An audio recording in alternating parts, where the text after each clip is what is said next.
leg apektado.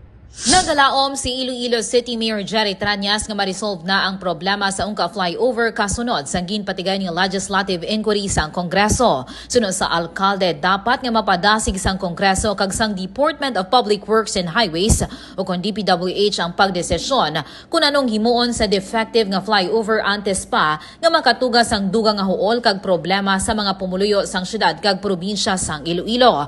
Dugang pa sang natungdan kung kinahanglan man nga bakbakon ang flyover, desisyon na nakagumpisahan na sa labing madali nga panahon, bangod nga nagahulat ini nga ma-resolve ang problema. Ginpakigbahin man sang alkalde nga nagpadulong sa iya opisina si DPWH 6 OIC Regional Director Sunny Boy Oropel sang nagligad nga semana. Padumduman nga nagpatigayon sang legislative inquiry sa House of the Representatives angot sa controversial nga ungka kag aganan flyover sang Agosto 15 sa diin.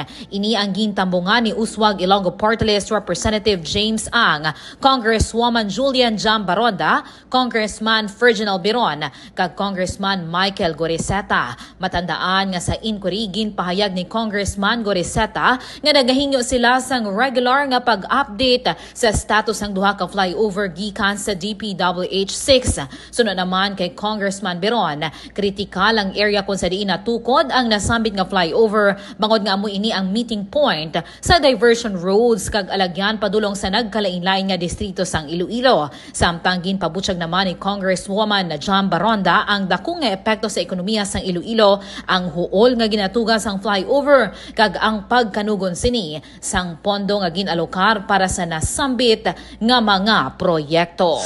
Ini si Kabandarang Alex Escalante, nagabandara sang matudtod nga serbisyo publiko kag kalingawan sa Iloilo. Radyo Bandera. This news is brought to you by...